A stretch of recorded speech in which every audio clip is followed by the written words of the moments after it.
With the college football season winding down, teams are jockeying for position to get into a New Year's Six bowl game. Will your team get in?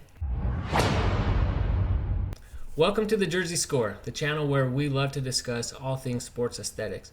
And lately, I've been very interested in the New Year's Six bowls and how you get in, because I am a BYU fan, and for weeks now, I've been hearing that BYU just needs to continue to win out and win big, and they'll most likely be able to move up a couple spots as teams in front of them lose, and they'll get to the top 12, and they will most likely get into a New Year's Six bowl game if they do that.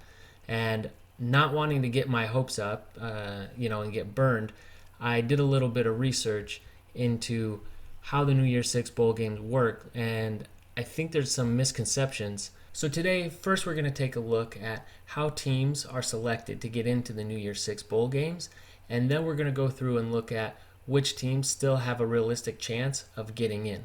And the Power 5 conferences each have a tie-in to these games. You have the Big Ten and Pac-12 champions go to the Rose Bowl. The SEC and Big 12 champions go to the Sugar Bowl, and then the ACC champion to the Orange Bowl, who plays either Notre Dame if ranked high enough, or a Big Ten or SEC team. The rest of the bowl games all take at-large bids.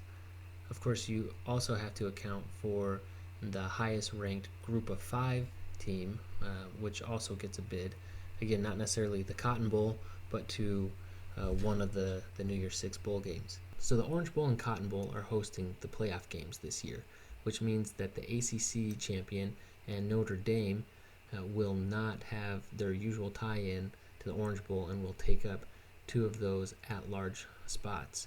And then you still have the Group of 5. It leaves you with one at-large bid.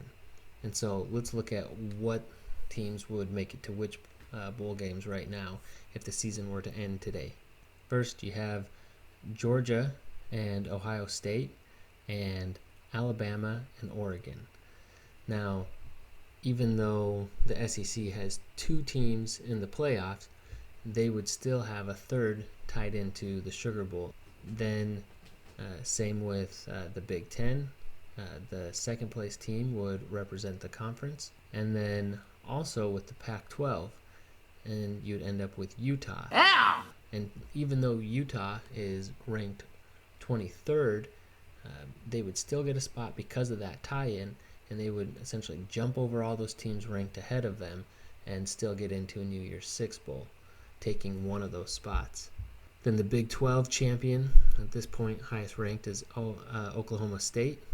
And then for the ACC, you'd get Wake Forest versus Notre Dame. And Group of 5, you have Cincinnati. And so the only team in the top 10 right now that's been skipped over is Michigan State at number 7, and they would likely get that last at-large bid. Again, that gives you teams 1 through 10, and then skips Baylor at 11. You get Ole Miss, who's ranked 12, and then Utah at 23. Ow! But let's take a look at what teams are technically still in the running, and if your team still has a chance to make a New Year's Six bowl. Looking at the top 25 rankings, most likely if your team is not here, they have a very slim chance of getting in, but there are a few not on here that have a chance, so don't give up hope yet. So you're telling me there's a chance? Let's take a look, go conference by conference, and see who still has a chance to get in. First, let's take a look at the SEC. So if we start with the East Division. Basically, if your team is not Georgia, you're out. And in the West Division, really it comes down to Alabama, Ole Miss, and Texas A&M. Now, A&M's chances of getting in at this point are really slim. I think they, if I understand correctly, would need both Alabama and Ole Miss to lose both their remaining games. Let's start with the SEC, since we can make this easy. In the East Division, if your name isn't Georgia, you aren't getting in. And in the West Division, basically, you've got to be Alabama, although Ole Miss and Texas A&M still have a slight chance to get in. So basically, no surprises here. We all expect to see Georgia and Alabama in the SEC championship game. Now, I do have a question for you. Please let me know in the comments. If Georgia beats Alabama, should Alabama still make it to the playoff? And how badly does Alabama have to lose by in order to be disqualified? Next, let's go to the Big Ten. So this one is a little bit murkier, but still not too many surprises. In the West Division, you have a few teams that are still in the running, but Wisconsin really can control their own destiny by winning out. And in the East Division, there really shouldn't be any surprises here. It's narrowed down to the 3 teams ranked in the top 10, and Ohio State still plays both Michigan schools in the final 2 weeks. So there's a lot that can happen with these 3 in terms of ranking and who gets into the playoff. But you can feel confident that at least one of these teams will be in the playoff. One will be representing the conference in the Rose Bowl, and a very good shot that the third will represent the conference in an at-large bid in the New Year's Six Bowls. Now, having said that, any one of these teams could fall off the rails and lose the last 2 games, but even then, because their schedules are quality enough, and these would be quality losses, it still might not even be enough to drop them outside of the top 12. The ACC is a fun one because both divisions come down to the top 2 teams, and both sets of teams face off this week. Now, Clemson will need some help because they'll need Wake Forest to lose their final game of the season as well, because their loss to UNC counted as a non-conference game. And so they need to take care of business, but they also need some luck.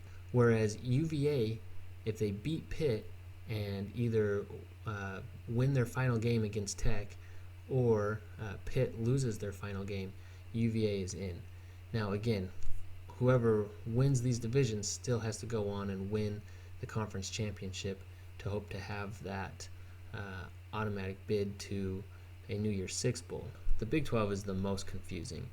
Now, I'm pretty sure the top 5 teams are all still technically alive, but that Kansas State and Iowa State both are very long shots. So for the sake of discussion, I think realistically it is between Oklahoma State, and Baylor.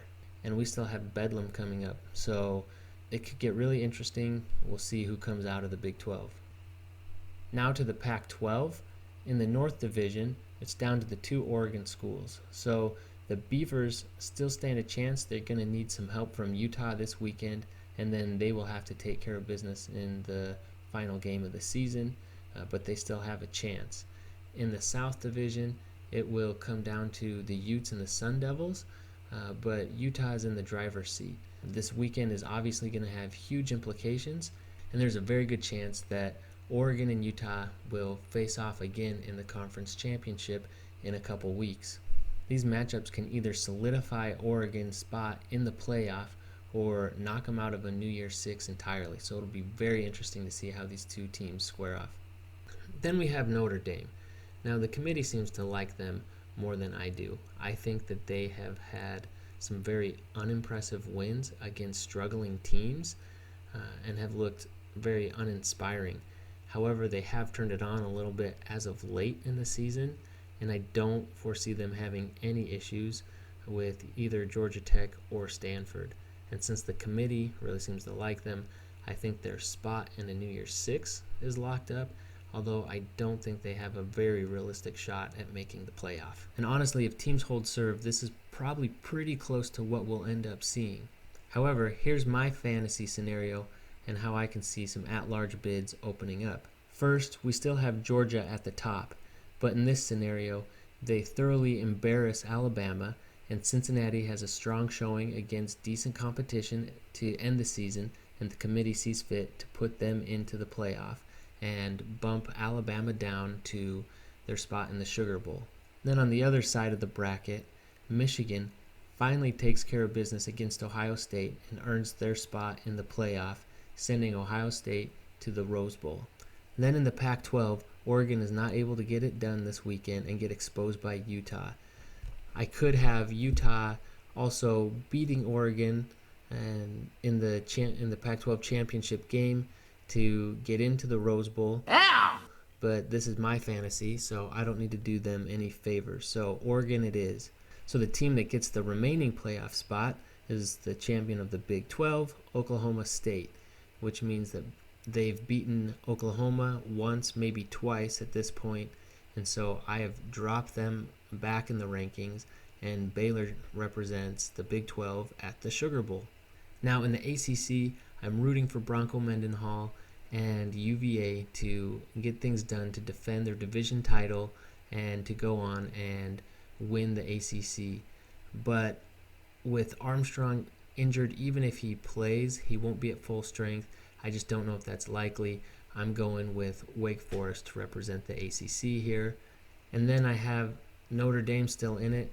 I know this is my fantasy scenario. I just think it's highly unlikely that they lose either of their final 2 games.